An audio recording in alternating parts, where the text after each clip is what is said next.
Inter pass అయిన students కి practical learning and industrial exposure తో 100% ప్లేస్మెంట్ ఇస్తుంది ఐ క్రియేట్ డిగ్రీ కాలేజ్. ప్రస్తుతం మనతో పాటు ఉన్నారు ఆధ్యాత్మిక గురువులు, ప్రణవ పీఠాధిపతులు, త్రిభాషా మహా సహస్ర అవధాని డాక్టర్ శ్రీ వద్దిపర్తి పద్మాకర్ గారు. ఇప్పుడు గురుగారితో మాట్లాడి మరిన్ని విషయాలు తెలుసుకుందాం. మనకున్న సందేహాలన్నింటినీ కూడా నివృత్తి చేసుకునే ప్రయత్నం చేద్దాం. గురుగారు, ఇప్పుడు మీరు అన్నారు అమ్మవారైనా కృష్ణుడైనా శివుడైనా అంతా ఒకటే శక్తి స్వరూపము, మూర్ఖులు అని చెప్పి. ఈ మధ్య కాలంలోనే నాకు జరిగిన ఒక ఎక్స్పీరియన్స్, నేను ఎక్కువగా శివుణ్ణి ఆరాధిస్తూ ఉంటా. ఎందుకు అనవసరంగా నువ్వు శివుణ్ణి ఆరాధిస్తున్నావు, అమ్మవారిని పట్టుకో, శివుణ్ణి ఆరాధిస్తే ఏం ఫలితం లేదు, వాడు పిచ్చోడు, ఇంకా ఎక్కువ ఇబ్బందులు పెడతాడు అని చెప్పి అన్నారు. దానికి నేను ఏం సమాధానం చెప్పాలంటారు? నేను ఎలా నిర్ణయం తీసుకోవాలంటారు? అవతల మూర్ఖులు అయితే వాళ్ళకి ఏం సమాధానం చెప్పద్దు, మన పని మనం చేసేద్దాం. కొంచెం జ్ఞాని అయితే అజ్ఞానంతో కాకుండా కొంత జ్ఞానం కలిగితే వాడికి సమాధానం చెప్పచ్చు. అందుకే భర్తృహరి సుభాషితాలు చాలా గొప్పవి. అజ్ఞ సుఖమారాధ్య. అజ్ఞ అంటే ఏమీ తెలియని వాడు ఉన్నాడు, మూర్ఖుడుగా. వాడు మూర్ఖుడు కాదు, ఏమీ తెలియని వాడు. ఏమీ తెలియని వాడికి బాగు చేయొచ్చట. అజ్ఞ అంటే ఏమీ తెలియని వాడు, సుఖం ఆరాధ్య బాగా చెప్పడానికి అర్హుడు. ఏమీ తెలియని వాడు కూర్చోబెట్టి చెప్పచ్చు. అంతే. సుఖతరం ఆరాధ్యతే విశేషజ్ఞ. బాగా చదువుకున్న పండితుడికి చెప్పచ్చు, ఏమీ తెలియని వాడికి చెప్పచ్చు, బాగా తెలిసిన వాడికి చెప్పచ్చు. జ్ఞానలవ దుర్విదగ్ధం బ్రహ్మాపి నరన్నరంజయతి. జ్ఞానలవ దుర్విదగ్ధుడు అంటే అర్థం ఏంటనమాట? తెలుసున్నది ఎంత, లవము అంటే కొంచెం, కొంచెం తెలుసు కానీ అన్నీ తెలుసని వాడికి అహంకారం. ఈ మధ్యన అలాంటి వాళ్ళు ఎక్కువైపోయారంట యూట్యూబ్లో. వాడికి ఏం తెలియదు, నాకు తెలుసని అహంకారం.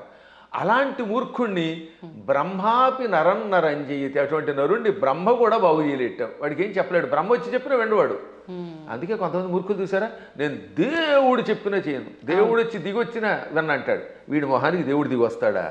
ఏ దేవుడే కదా, దెయ్యం కూడా దిగిరాదు. అంచేత అటువంటి వాళ్ళకి మనం చెప్పక్కర్లేదు, మన పని మనం చేయాలి.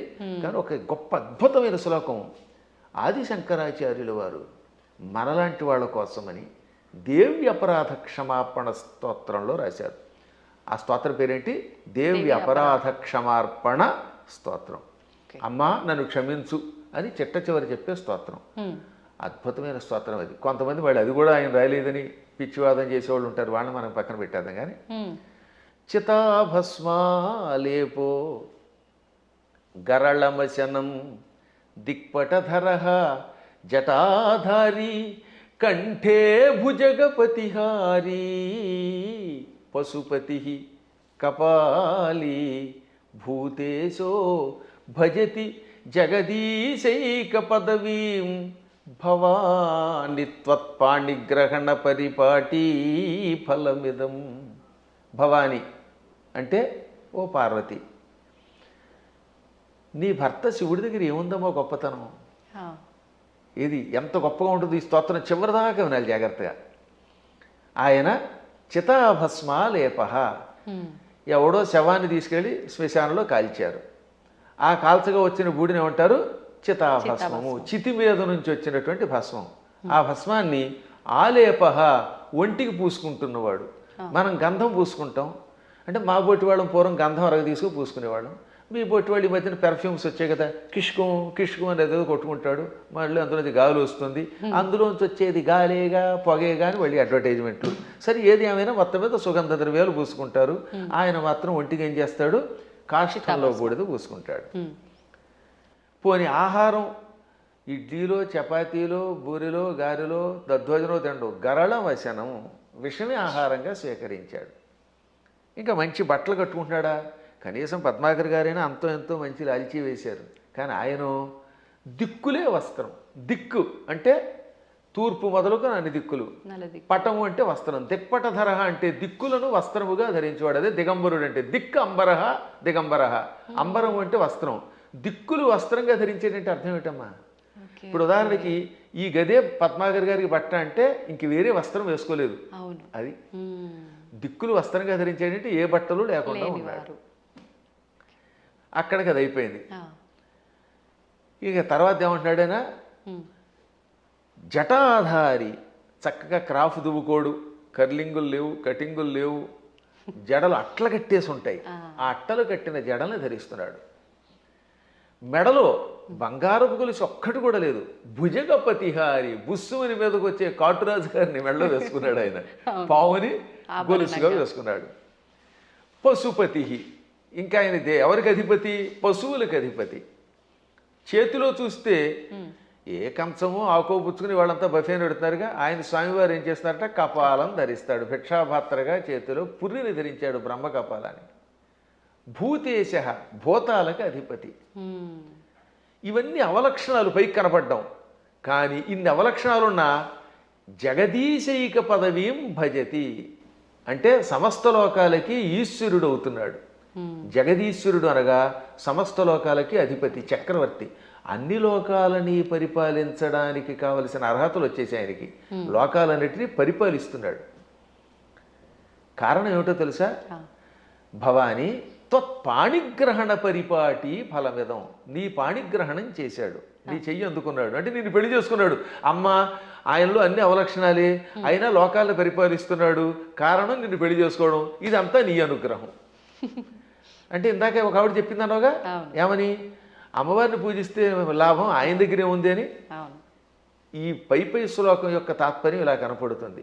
అంటే ఇందాక మీరు అన్నట్టు మిడిమిడిగా తెలుసుకొని మాట్లాడే మాట. ఇప్పుడు ఈ శ్లోకంలో ఉన్న అంతరార్థం తెలిస్తే మనకు ఆశ్చర్యం కలుగుతుంది. సామాన్యుడి భాషలో చెప్పాలంటే వాడికి పిచ్చెక్కుతుంది.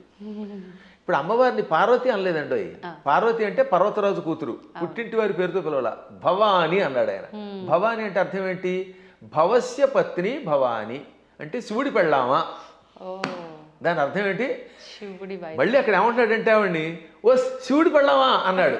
మనకి ఏమనిపిస్తుంది? ఆవిడ పొగిడినట్టేం లేదు. మళ్ళీ వచ్చేసరికి నువ్వు ఎన్ని గొప్ప లక్షణాలు ఉన్నా, నీ వల్ల ఆయనకు గొప్పతనం వచ్చినా నువ్వు శివుడి పెళ్ళానివే. నీ అనేది నీప్ అని ఒకటి ఉంటుంది వ్యాకరణంలో. ఆ నీప్ అనేది కొన్నింటికి చేరితే భార్య అని అర్థం వస్తుంది. ఆ ఏ పదాలకి? భవ దానికి నీపు చేరితే భవాని, మృడ నీపు చేరితే మృడాని, రుద్ర నీపు చేరితే రుద్రాణి, శర్వ శర్వాణి. వీటికి భార్య అని అర్థం వస్తుంది. అందులో శివాని లేదు. అందుకే శివాని అనే శబ్దం అసాధు. శివాని అని వాడేస్తారు కానీ శివ శబ్దం పక్కన నీపు ఉండదు. భవ, రుద్ర, మృడ, శర్వ ఇది ఆకృతి గణం. వీటికి మాత్రమే చేరితే భవాని, రుద్రాణి, మృడాని, శర్వాణి అవుతాయి. కాబట్టి ఇంత చేసి నువ్వు ఎంత గొప్పదానివైనా, నీ వల్ల ఆయనకి వచ్చినా నువ్వు ఆయన పెళ్ళానివే అని చెప్పడం. ఇంకా పైకి వద్దాం. ఇందాక చెప్పినవి, ఈ ప్రపంచంలో ఎవడైనా కాష్టంలో ఉన్న బూడిదను పూసుకుంటాడా? మీకు ఎంతో స్నేహితుడు ఒక ఆయన ఉన్నాడండి, ఎంతో ఇష్టుడు ఒక ఆయన ఉన్నాడు. ఆ గొప్ప వ్యక్తి ఒక ఆయన తాతగారు అంటే చాలా ఇష్టపడతాడు. ఆ తాతగారు పోయారనుకుందాం.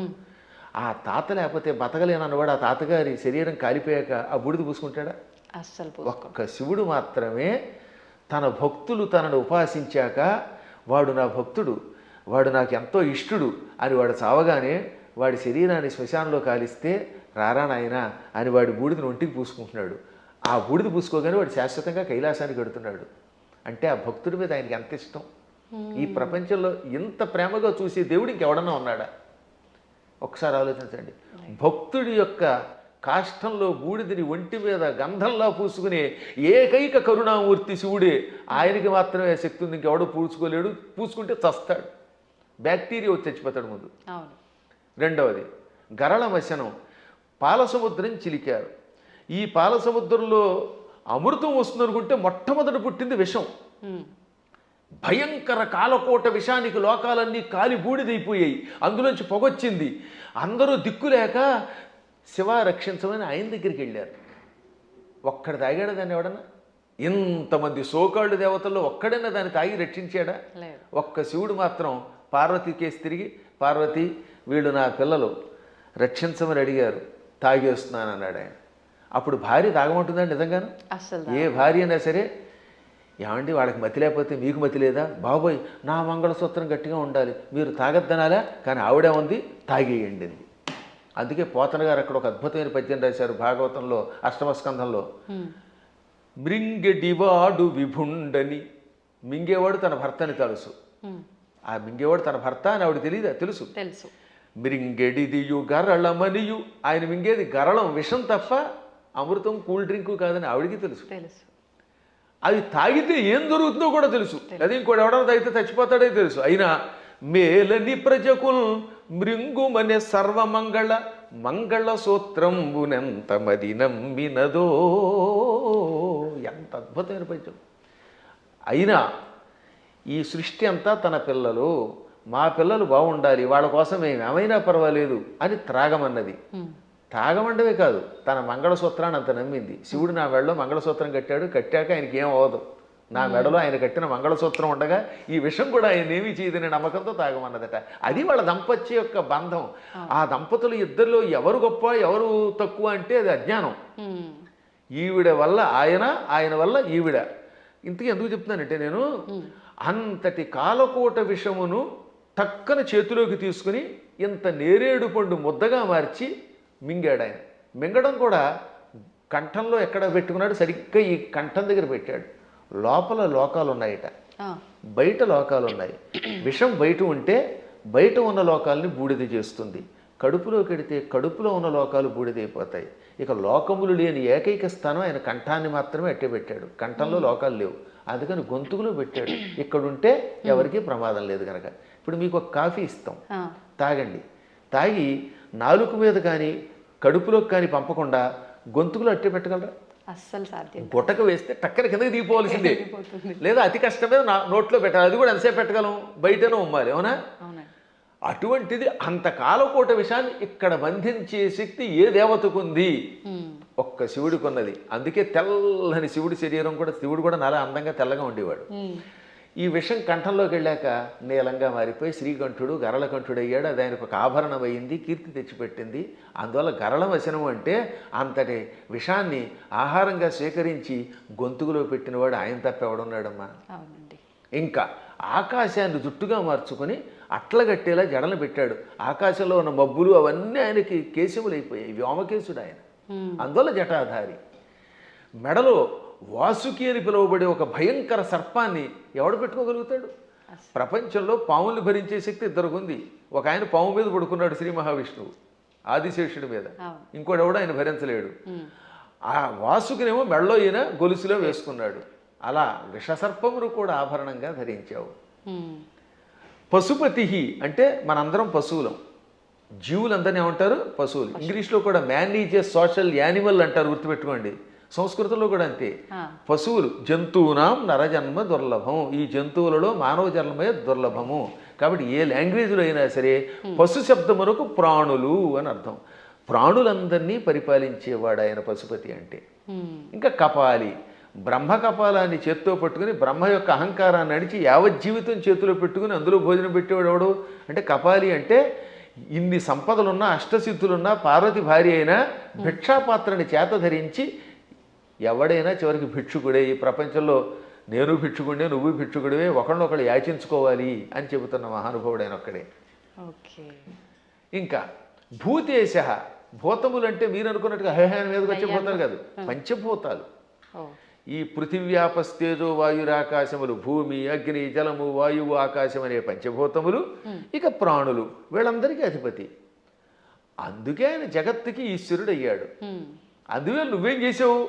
ఆయన గొప్పతనం గ్రహించి ఆయన కోసం తపస్సు చేసి ఆయనే భర్త అవ్వాలని దగ్గరికి వెళ్ళి పార్వతి అని పేరున్నదానివి భవాని అయిపోయావు, ఆయన భార్యవి.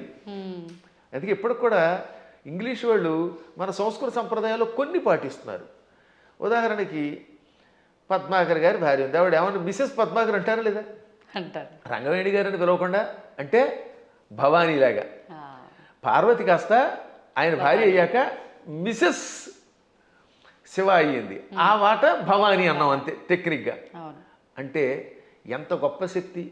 శివుడి భార్యని అనిపించుకోవడానికి ఇష్టపడుతోంది కానీ నేను పార్వతిని ఫలానా వాళ్ళ పుట్టింటి వారి సంబంధమైందని అనిపించుకోవడానికి ఆవిడ ఇష్టపడటం లేదు.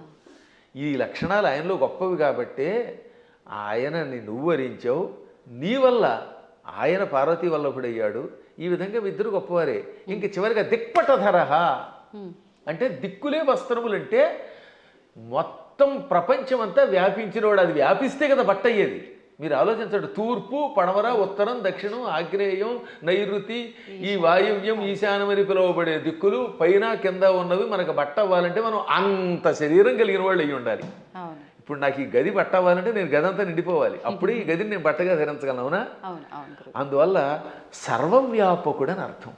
అటువంటి వాళ్ళ యొక్క గొప్పతనాన్ని గ్రహించలేక శివుడిని పూజిస్తే కష్టం వస్తాయి పార్వతిని పూజించని, లేక పార్వతిని పూజించకు శివుడిని పూజించని, లేక ఈ ఇద్దరిని పూజించి విష్ణువుని పూజించగని, విష్ణువుని పూజించి వీళ్ళని పూజించకు అన్నాడంటే వాడు అజ్ఞాని, ఏ విధమైన ఉపాసనా బలం లేనివాడు.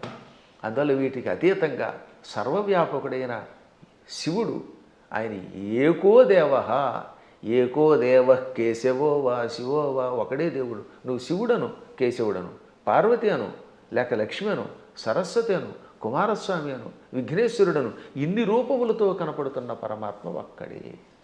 గురుగారు, అంటే మాలాంటి జ్ఞానం లేని వాళ్ళము ఇలాంటి పిచ్చి ప్రశ్నలు వేయటంలో అర్థం ఉంది, వాదించడంలో అర్థం ఉంది. కానీ ఎంతో జ్ఞానం ఉండి నలుగురికి చెప్పే స్థాయిలో ఉన్నవాళ్ళు కూడా కొంతమంది శివకేశవుల ఇద్దరు భేదం చూపించి మేము శైవులము, మేము వైష్ణులము ఇలా మాట్లాడుతూ ఉంటారు కదా, మరి దాని గురించి ఏమంటారండి? అక్కడే అసలు వాళ్ళ జ్ఞానులు అనకూడదు, వాళ్ళు భక్తులు అంతే, మూఢభక్తులు. వాళ్ళు భక్తులే. మూఢభక్తి ఏం చేస్తుందో తెలుసా? ఆ రూపాన్ని తప్ప ఇంకోటి ఇష్టపడకుండా చేస్తుంది. మూఢభక్తి వల్ల కూడా ఎప్పుడో ఒకప్పుడు పరమాత్మ దగ్గరికి కడతారు అనుకోండి, అందులో సందేహం లేదు. జ్ఞానభక్తి కలిగిన వాడు అలా ఎందుకంటాడు? జ్ఞానంతో ఉన్నవాడు వాడు ఏ రూపం చూస్తే ఆ రూపంలోనే ఇంకోటి వస్తాడు. మహానుభావులైన ఋషుల్ని నేను చూశాను కదా, వశిష్ఠుడు ఉన్నాడు, రాముడిలో శివుని చూడగలిగాడు, శివుడిలో రాముడిని చూడగలిగాడు. కైలాసాల్లో వైకుంఠం చూడగలిగాడు, వైకుంఠంలో కైలాసాన్ని చూడగలిగాడు. అమ్మవారి దగ్గరికి వెళ్ళారు. దుర్వాసుడు అన్ని లోకాలకి వెళ్ళాడు. విశ్వామిత్రుడు అలా అన్నీ చూడగలిగాడు. వాళ్ళు జ్ఞానులు. ఇంకా మూఢభక్తులు అంటే ఏమిటనమాట? నేను ఆ రూపమును తప్ప ఇంక దేన్ని చూడండి అంటాడు ఆయన. ఆ ఆశ్చర్యం ఏమిటంటే తులసీదాస్ గారు తన ఆత్మచరిత్ర రాసుకున్నాడు. ఆయన బృందావనం వచ్చాడు. అక్కడ కృష్ణుడు కనపడగానే కళ్ళు మూసుకున్నట్ట. ఏమి నాయన నన్ను చూడగానే కళ్ళు మూసుకున్నావు, నన్ను ఎందుకు చూడటం లేదంటే నేను రామభక్తుడిని, రాముడి తప్ప ఎవరిని చూడన్నాడు. అప్పుడు ఆ కృష్ణుడు ఏమన్నాడు?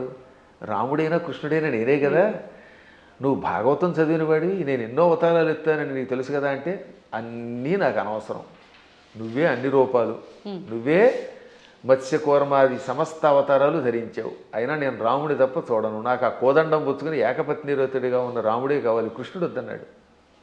అప్పుడు ఆయన నవ్వి రాముడిగా, ఇది కృష్ణ విగ్రహంలో ఉన్న స్వామివారు రాముడిగా దర్శనమిచ్చాక అప్పుడు నమస్కరించాడు.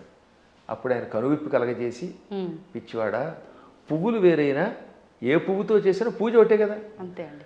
ఎదురుగుండా నువ్వు ఒక విగ్రహం పెట్టుకున్నావు, ఒక్కోసారి గన్నేరు పువ్వులు, ఒక్కోసారి మందార పుష్పాలు, మరోసారి ఏమో సంపంగులు ఇలా దొరుకుతాయి. ఏ పుష్పంతో పూజ చేసినా పూజ ఒకటే, పువ్వులు వేరైనా పూజ ఒకటే. అలాగే మూర్తులు వేరైనా అందులో ఉన్న చైతన్యం ఒకటే.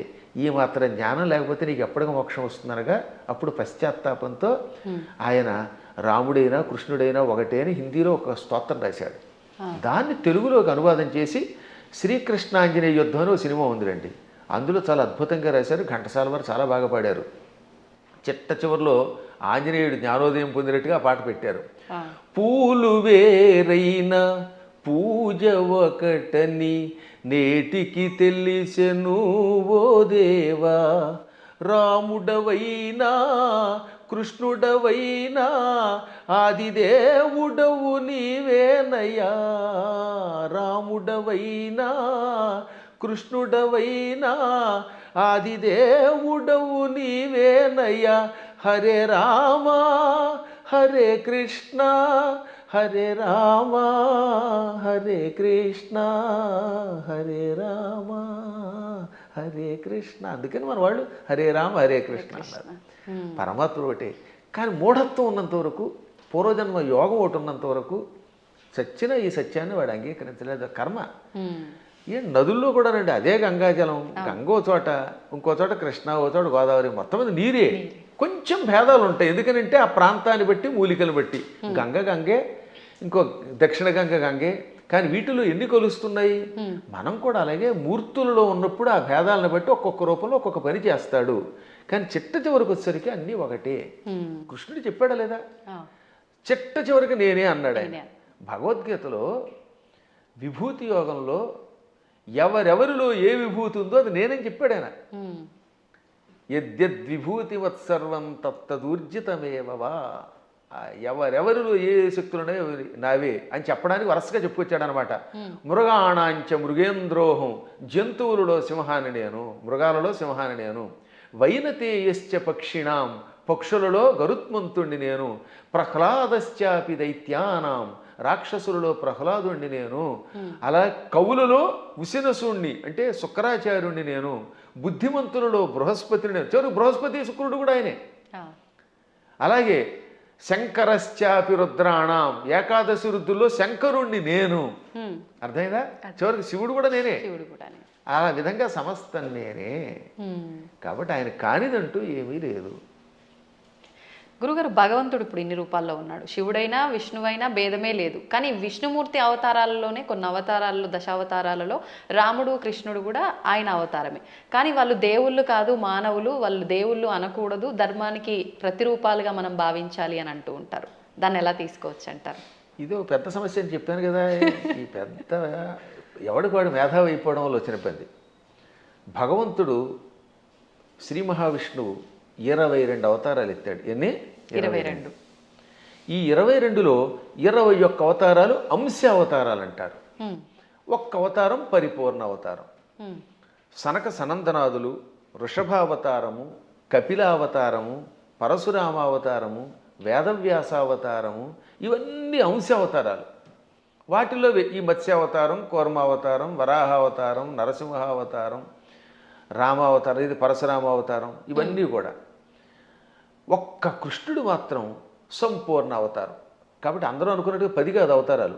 భాగవతంలో ప్రారంభంలోనే ఉంటుంది, ప్రథమ స్కంధంలో 22 అవతారాలు చెబుతూ అందులో 21 అవతారాల్ని ఏతే చాంస కళా పుంస ఏతే చ అంశ కళా పుంస కృష్ణస్తు భగవాన్ స్వయం. 21 అవతారాలు అంశావతారాలు, అంశ కళలు. ఒక్క కృష్ణుడు మాత్రం పరిపూర్ణ అవతారం. అందుకే కృష్ణస్తు భగవాన్ స్వయం. ఒక్క రామావతారంలో నేను మానవుణ్ణి అని ఆయన అనకపోతే రావణుడిని చంపలేడు. ఎందుకని మానవుడి చేతిలో వాడు చస్తాడు కనుక. అందుకని ఆయనకి తెలియదు లోపల. ఆయన పరమాత్మని ఆయనకి తెలియకపోతే ఇన్ని పనులు ఎలా చేసాడండి? ఎంతమందికి శాప విముక్తి కలగజేశాడు, ఎంతమందిని వైకుంఠానికి పంపించగలిగాడు. కానీ పైకి చెప్పకూడదు. అందువల్ల పరమాత్మ నటించాలి లోపల.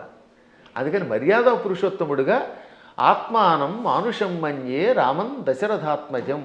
దేవతలంతా చిట్ట చివర వచ్చి ఏది రావణవధ అయిపోయాక నువ్వు విష్ణువు అంటే మీరు ఏదో విష్ణువు అంటున్నారు, అదేని పొగుడుతున్నారు, నాకు తెలియట్లేదు, నేను మాత్రమే అనుకుంటున్నాను, నన్ను నేను మానవుడు అనుకుంటున్నాను.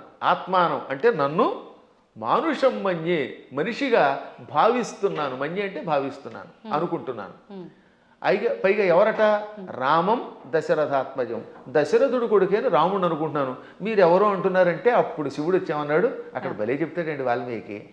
షడర్థ నయన శ్రీమాన్ అన్నారు శివుణ్ణి. ఏమన్నారు? షడర్థ నయన. అసలు ఇటువంటి పదాలు వాల్మీకి తప్ప ఎవరు రాయలేరు, కవులు కాబట్టి బాగా రాస్తారు. నయన అంటే కళ్ళు కలిగినవాడు. షట్ అంటే అన్ని 6, అందులో అర్ధ అంటే ఎంత? సగం. షడర్థనైన అంటే 6లో సగం 3 కళ్ళు కలిగిన బట్ట త్రినేత్రుడ. ఎంత త్రినేత్రుడు అంటానికి ఎంత చమత్కారం చేయాలి, బలి పెడతాడు కదా. అదే కవుల యొక్క చమత్కారం. అందువల్ల కవుల చమత్కారం తెలియక రామాయణం అర్థం కాక ఏదో పిచ్చివాగుడు అవుతారు. కానీ షడర్థనైన అండంలో అర్థం ఏంటో తెలుసా? 6ని 3గా చేశాడు, 6 శత్రువుల్ని 3గా చేశాడు. ఆ 3ంటిని సూర్యచంద్రులు అగ్నిగా మార్చి కళ్ళుగా పెట్టుకున్నాడు. వీటిల్లో సూర్యుడు స్వయం ప్రకాశకుడు, చంద్రుడు సూర్యుడు యొక్క కాంతి సేకరించి చల్లదనం ఇస్తాడు. ఈ 3 ఆయన దేన్నైనా భస్మం చేస్తాడు. అంటే కామక్రోధ లోభ మోహ మద మాత్సర్యాలనే శత్రువుల్ని 3 ముద్దలు చేసి ఈ 3 ముద్దల్ని కూడా ప్రజలకి త్రిగుణముల రూపంలో ఇచ్చి త్రిగుణములతో కూడిన ప్రజల్ని త్రిగుణాతీతుల్ని చెయ్యగలిగే శ్రీమాన్ సంపదలు కలిగిన వాడు శివుడు. అసలు శివుడి యొక్క వైభవాన్ని, దాని గురించి ఇప్పుడు మీకు ధర్మ సందేహాల్లో కాబట్టి క్లుప్తంగా చెబుతున్నాను. కానీ దీనికి ఎంతో వ్యాఖ్య చేయొచ్చు. అటువంటి శివుడు, నాయన నువ్వు సాక్షాత్తు విష్ణువువి, దేవతలంతా ప్రార్థించటం వల్ల రాముడిగా అవతరించి దుష్ట శిక్షణ శిష్టరక్షణ చేసావు తప్ప సామాన్యుడు కాదు అని చెబితే దశరథుడు మళ్ళీ వచ్చి ఆయన్ని స్తుతించాడు, బ్రహ్మాదులు స్తుతించారు. అప్పుడు అర్థం అవట్లేదా ఆయన సాక్షాత్తు స్వామిని? కాబట్టి అవేమో ఏదో మానవ అవతారాలంటే ఎలా ఒప్పుకుంటాం? మానవుడిగా అవతరించి మానవుడిగా నటించి ధర్మమును లోకమునికి ఇచ్చిన ఆది విష్ణువు. అది మర్చిపోకూడదు మనం. మళ్ళీ మనకి ఇలాంటి అనుమానాలు మనకి రాకుండా, రాముడు నేను మానవుడన్నా మనకు అనుమానం రాకుండా ఉండడానికి శివుడు మొదలైన వాళ్ళకే చెప్పించాడు. చిట్ట చివర పట్టాభిషేకంలో ఏం చెప్పాడు వాల్మీకి? ఆదిదేవో మహాబాహు హరిర్నారాయణ ప్రభు సాక్షాద్రామో రఘుశ్రేష్ఠ శేషో లక్ష్మణ ఉచ్యతే. ఇది పట్టాభిషేకంలో చిట్ట చివరి శ్లోకాలు. ఆదిదేవుడు, మహావీరుడు, సాక్షాత్తు విష్ణువు, ఆయనే రాముడిగా పుట్టుకొచ్చాడు. ఆయన విశేషణాలు: ఆదిదేవ, మహాబాహు, సాక్షాత్ నారాయణ ప్రభు, రామ రఘుశ్రేష్ఠ. ఎన్ని విశేషణాలు చూడండి. మళ్ళీ మళ్ళీ ఆ శ్లోకాలు ఒకటి 2 సార్లు వినాలి. ఆదిదేవో మహాబాహురు హరిరి నారాయణ ప్రభు సాక్షాత్ రామ రఘుశ్రేష్ఠ. ఆదిదేవుడు, మహాబాహుడు అంటే పరాక్రమవంతుడు, హరి నారాయణుడు, సమస్త లోకాలకి ప్రభువు, ఆయనే సాక్షాత్తు రాముడు. శేష లక్ష్మణ ఉచ్యతే, ఆదిశేషుడే లక్ష్మణుడు అని పిలువబడ్డాడు. కాబట్టి ఇంకెక్కడ స్పష్టమైపోయిందా? అయినా సరే రాముడు కాదు ఉట్టి మనిషే అంటాడు అనుకోండి, అది వాడి కర్మ. గడ్డి పరకలు తినేవాళ్ళు అలాంటి మాటలు మాట్లాడతారు, అజ్ఞానంతో మాట్లాడేవాళ్ళు అలా మాట్లాడతారు. కానీ మనకి తెలుసు, అందుకే రామనామాన్ని ఇప్పటికి కూడా మనం స్మరించి గుడి కట్టి పూజిస్తున్నాం. అందువల్ల ఆయన ఏం చేశాడు, ఎలా చేశాడో తెలుసుకోవాలి, రాముడిలాగా నడుచుకోవడానికి ప్రయత్నించాలి. ఇంకా కృష్ణుడు చెప్పడమే ప్రారంభంలోనే విశ్వరూపంతో పుట్టుకొచ్చాడు. అసలు పుట్టడమే విశ్వరూపం. ఆ తర్వాత వెళ్ళి చిన్నపిల్లవాడు ఎన్నో లీలలు, అణువణువునా లీలలే. ఎన్ని చూపించాడో లీలలు లెక్కలేదు. ఒకసారి ఏమో మామూలుగా నేను చిన్నపిల్లాడిని అంటాడు, నాకు పెద్దవాళ్ళు మీరు దండం పెట్టడం ఏమిటంటాడు అని వెంటనే గోవర్ధన పర్వతం ఎత్తుతాడు. ఇది అక్రూరుడు వచ్చాడులేండి. అక్రూరుడు రాగానే, అక్రూరా నేను 8 ఏళ్ల బాలుణ్ణి, నువ్వేమో 40 ఏళ్ల వాడివి, నువ్వు పెద్దవాడివి, నాకు నమస్కారం చేయటం ఏమిటి అనగానే కాసేపు ఆయన భ్రమలో పడ్డాడు. వెంటనే వెళ్ళి యమునా నదిలో తన విశ్వరూపం చూపించాడు.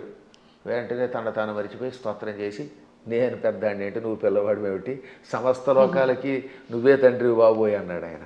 ఇన్ని లీలలు చూపించిన పరమాత్ముడు. ఇటువంటి వాళ్ళు మనుషులు అంటే ఆ అన్నవాళ్ళ యొక్క విచక్షణ వదిలేయాలి తప్ప ఇంక మనం ఏం అనలేమంతే. గురుగారు, అంటే ఇది అంటే మూర్ఖంగా ఉంటుందేమో ప్రశ్న, కానీ మీరు ఇప్పుడు చెప్పిన దాంట్లోంచి నాకు అనిపించింది, అంటే ఆయన భగవంతుడే మానవుడిగా ఉండి మానవుడిగా నటించి ఆయన చేయాల్సిన కార్యం చెయ్యాలి అని చెప్పి, అంటే ఒక రకంగా ఇక్కడ వాళ్ళ అసలుని దాచేసి ఇంకో రూపంలో వచ్చి కార్యాన్ని నిర్వర్తించాలి. అక్కడ మోసం చేసినట్టేనేమో, అంటే మన మానవుల భాషలో భగవంతుడే మోసం చేశాడు, మరి నేనెందుకు చేయకూడదు, నేను మోసం చేస్తే తప్పంటారు, ఇది అధర్మం అంటారు అనొచ్చు కదండి, దానికి ఏం చెప్తారు? ఇప్పుడు మీరు మోసం చేశారు అనుకుందాం, కాసేపు ఎవరిదో బ్యాంక్ అకౌంట్లో హ్యాక్ చేసి డబ్బులు లాగేశారు, అందుకే ఈ మధ్య నా అకౌంట్లో ఎవరికి ఇవ్వట్లేదులేండి. ఇప్పుడు ఇచ్చిన డబ్బుని మళ్ళీ మీరు రెట్టింపు ఇవ్వగలరా? కానీ శ్రీకృష్ణ పరమాత్ముడు కాసేపు మానవుడిలా నటించి కాసేపు మాయ చేశాడు. ఆ తర్వాత వాళ్ళని తీసుకెళ్ళి రక్షించాడు లేదా? వాళ్ళ గురువు గారిని కాసేపు నేను సామాన్య బాలుడిని అన్నట్టుగా నటింపజేసి కాసేపు మాయపుచ్చాడు. వాళ్ళ అబ్బాయిని బతికించాడు లేదా? అలాగే గోపాలకులంతా ఉన్నారు అక్కడ, వాళ్ళందరి దగ్గర కాసేపు చిన్నపిల్లాడిలాగా మాయపుచ్చాడు. కానీ కష్టం రాగానే ఇంద్రయాగం ఆపేసిన వెంటనే ఇంద్రుడు వర్షం కురిపించాడు హోరాత్రులు, అవునా? ఆ సమయంలో గోవర్ధన పర్వతాన్ని కుడి చేత్తో పైకెత్తి వాళ్ళని రక్షించాడు లేదా? చిటికిన వేలుతో ఎత్తలేదు, చిటికిన వేలు, ఇంకేదో బొటన వేలు, వాడి మొహం, ఇలాంటివన్నీ ఎవడు తోచింది వాడు చెప్తాడు. కరేణైకేన అన్నారు, అంటే ఒక చేత్తో, అది కూడా దక్షిణ హస్తేన 2 సార్లు వ్యాసుడు రాశాడు. తెలుగులో కూడా గోవర్ధన గిరి ఎత్తెన్ చక్క నొక్క కేలన్ లేలన్ అని పోతన గారు అనువాదం చేశాడు. మళ్ళీ అది ఏ చెయ్యో మనకి తెలియదు కదా, అందుకని తర్వాత పద్యంలో వలకేలదాల్చి అంటే కుడి చేత్తో ఎత్తి విపుల ఛత్రంబు కాబట్టి అన్నాడు, చేత్తో ఎత్తాడు ఆయన. పర్వతాన్ని 7 రోజులు ఎవరెత్తగలరు? అప్పుడు వాళ్ళకి అర్థమైందా లేదా? కాబట్టి పరమాత్ముడు ఎప్పుడు నేను పరమాత్ముడిని భూలోకంలో ఉన్నప్పుడు చూపిస్తే తన లీలలు, అప్పుడు అవతల వాళ్ళు ఈయంతో సన్నిహితంగా మెలగలేరు. ఇప్పుడు మీ పై ఆఫీసర్ ఎప్పుడు స్ట్రిక్ట్గా నేను ఆఫీసర్ అని కూర్చుంటే మీరు ఏం ఉద్యోగం చేస్తారు? ఈ దిక్కుమాలాడు శాడిస్ట్ దొరికాడు అంటారా లేదా? అంటారండి. ఏడిపించేస్తే మీకు స్వేచ్ఛ ఇవ్వాలి. అందువల్ల ఆఫీసర్, బహుశా మీదైనా ఆఫీస్ అనుకుంటున్నాను, నాకు తెలియదు అది. ఒకవేళ ఇతరుల దగ్గర ఉద్యోగం చేస్తే ఆ ఉద్యోగం చేసినంతసేపు అవతల వాడు ప్రేమగా చూడాలి. ఇప్పుడు నా దగ్గర చాలామంది పనిచేస్తున్నారు, అర్చకులు పనిచేస్తున్నారు. నాతో పాటు మీరు చూశారు కదా, నాతో పాటు ఓ సహాయకుడు వస్తాడు రాజు. మా అర్చకులు సాయి మనోజ్ కానీ లేకపోతే పవన్ శర్మ కానీ, వీళ్ళు నన్ను ప్రేమగా తండ్రిలా భావించి కూడా ఉంటున్నారు కాబట్టి ఎంత హాయిగా ఉంటున్నారు. వాళ్ళు ఎందుకు ఖర్చు పెట్టారు, ఎలా చేశారు నేను అడగను. అప్పుడు వాళ్ళు ఇంకా నిజాయితీగా ఉంటారు. అవునండి. ఇంట్లో వంటకి మాకు చిన్నప్పుడు ఒక ఆయన ఉండేవాడు, ఒక హౌస్లో ఉండేవాళ్ళండి. ఆయన కోటీశ్వరుడు, బంగారపు అధిపతి. వంట ఆవిడికి వేరుశనగ గుళ్ళు ఇచ్చి ఎన్ని గుళ్ళు ఖర్చు పెట్టేమని వాడు ఆయన. ఎన్ని గ్రాములు కాదు, 100 గింజలు ఇచ్చి ఈ పూటకి 10 గింజలు, రేపు మళ్ళీ పోపులో 10 గింజలు, 10 మినప గింజలు, 10 శనగ గింజలు. ఉన్నారా ఇలాంటి ఉన్నారు. అయ్యో మీ అదృష్టం వల్ల మీకు మంచి వాళ్ళు దొరుకుతున్నారమ్మా, నా బొట్టి వాళ్ళు మహానుభావులు దొరుకుతారు కాబట్టి మీకు తెలియట్లేదు. కానీ బయట ఇలాంటి పిసినగొట్లే ఎక్కువ మంది ఉన్నారు. కాబట్టి ఎందుకు చెప్తానంటే ఈ లెక్కలన్నీ అడిగితే ఆ వంట ఆవిడ ఇంట్లో పని చేయగలదా? అస్సలు చేయలేదు. ఆఫీసర్ల దగ్గర మనం ఉద్యోగం చేయగలమా? అందువల్ల ఏమవుతానమాట వాళ్ళు బిగుసుకుపోయి స్ట్రిక్ట్గా ఉండి అనుక్షణం ఏడిపిస్తే మనం చేయలేం. అందుకని పరమాత్మ స్నేహితుడిగా, కొడుకుగా, కొన్ని చోట్ల తండ్రిగా, కొన్ని చోట్ల మిత్రుడిగా, కొంతమందికి భర్తగా, మరికొంతమందికి ఇంకో రకంగా ఇన్ని రకాలుగా నటించి వాళ్ళల్లో ఒకడై సామాన్యుడిలో ఉన్నాడు. అది ప్రేమగా వాళ్ళతో నటించడం తప్ప మోసం చేయటం కాదు. అలా వాళ్ళతో ప్రేమగా ఉండి వాళ్ళ చేత సేవ చేయించుకుంటూ లేక తాను సేవ చేస్తూ కష్టాలు వచ్చినప్పుడు కష్టాలు తొలగించి కొందరికి మోక్షం ఇచ్చి కొందరికి సంపదించి కాపాడాడు. ఇప్పుడు కుచేలుడు ఉన్నాడు. కుచేలుడికి అడగకుండానే ఇక్కడ నుంచే ఇళ్ళు పంపాడు. స్థలం కొనలేదు, రిజిస్ట్రేషన్ లేదు, మున్సిపాలిటీ వాళ్ళకి ప్లాన్ అప్రూవల్కి పంపడం లేదు. కుచేలుడి దగ్గర గుప్పుడు అడుగులు తినగానే అక్కడ ఆయన ఇంట్లో కుచేలుడి యొక్క నగరాన్ని ఇప్పుడు పోరుబందర్ అంటారు. గాంధీ గారి కుటుంబానికి దగ్గరలోనే ఉంటుంది అది, ఆ ఆలయం ఇప్పటికి కూడా. అది కుచేలుడి ఇల్లు. 7 అంతస్తుల బిల్డింగ్ ఇచ్చేసాడు. అలా ఇవ్వగలిగితే అప్పుడు మనం చెయ్యాలి. అందువల్ల మనం మోసం చెయ్యడం ఎలాగా అనేది కథల్లో నేర్చుకుంటున్నాం, కానీ ప్రేమ చూపించడం, మహిమలు చూపించడం నేర్చుకోవట్లేదు. కాబట్టి శ్రీకృష్ణ పరమాత్ముడు చేసినట్టుగా మనం ఎక్కడ చేయగలుగుతాం? 16,000 మంది రాజకన్యకల్ని నరకాసురుడు జైల్లో పెట్టి హింసించి మానభంగం చేసి ఏడిపించాడు. పాపం దిక్కు లేకుండా అయిపోయారు. ఆ నరకాసురుడిని చంపాడు. చంపగానే ఆ చెరసాల్లో ఉన్న వాళ్ళంతా బయటకు వచ్చారు. ఇంటికి వెడితే మమ్మల్ని ఆదరించేవాళ్ళు లేరు. కొంతమందిని భర్తల్ని చంపి పట్టుకొచ్చాడు, తల్లిదండ్రులు చంపి కొంతమందిని పట్టుకొచ్చాడు. ఇలా రకరకాలుగా తీసుకొచ్చాడు, అత్యాచారం చేశాడు. ఇప్పుడు ఇంటికి వెడితే ఎవరు ఆదరిస్తారు? భర్తలా రానివ్వరు, తల్లిదండ్రులు ఉన్నారో లేదో తెలియదు, మాకు గౌరవం ఉండదు సంఘంలో. అందుకని మమ్మల్ని రక్షించమని మనస్సులో కోరుకుంటే ఈ 16,000 మందిని ఒకేసారి 16,000 మంటపాలు కట్టించి, 16,000 పెళ్లి మంటపాలు, వేదికలు కట్టించి 16,000 మంది మెడలో ఒకేసారి 16,000 రూపములతో మంగళసూత్రం కట్టి పెళ్లి చేసుకున్నాడు. ఇలా చేయమని చూద్దాం. నువ్వు కృష్ణుడిలాగా 16,000 మందిని పెళ్లి చేసుకుంటానంటే 16,000 మందికి ఒకేసారి తాళి కట్టగలవా? ఇన్ని మంటపాలు ఒకేసారి ఏర్పాటు చేయగలవా? అందరి ఇళ్లలో ఉండగలవా? వాళ్ళందరినీ ఇలా గౌరవంతో కాపాడగలవా? చేయలేవు నీ మొహం. అందువల్ల కృష్ణుడితో పోల్చుకోవాలంటే నీ లెవెల్ అలా ఉండాలి. ఇంకొక విషయం చెప్పాలి ఇక్కడ. ఒక రోజున నారదుడు అంతటి వాడికి అనుమానం వచ్చింది. ఇందులో భాగవతంలోనే, మళ్ళీ ఇంకో పురాణం కాదు, భాగవతంలోనే ఒక రోజున నారదునికి కృష్ణుడి మీద అనుమానం వచ్చింది. ఏది ఇంత నిత్యం నారాయణ అని ఆయనకు కూడా మాయ. ఇదే మాయ అంటే. ఇప్పుడు మీరు నా ఎదురుగుండా కూర్చున్నా మీరు అప్పుడప్పుడు నన్ను కూడా సామాన్యుడని ఎలా మాయలో పడిపోతూ ఉంటారో అలాగా కృష్ణ పరమాత్ముడి నామస్మరణం చేసే నారదుడు కూడా కృష్ణుడిని సామాన్యుడు కదా, ఇంతమంది భార్యలతో ఎలా వేగుతున్నాడు, 16,108 మందితో ఎలా వేగుతున్నాడు పరిశీలించాలనిపించింది. ఇది మాయ అంటారు దీన్ని. అందుకని వెంటనే ముందు ఏం చేశాడు, రుక్మిణీ మాత ఇంటికి వెళ్ళాడు. రుక్మిణీదేవి ఇంట్లో ఇద్దరు రుక్మిణీదేవి గదిలో ఒక మంచం మీద కూర్చొని సరదాగా పాచికలు ఆడుకుంటున్నారు, జోదం ఆడుకుంటున్నారు. రావోయ్ నారద అన్నాడు ఆయన.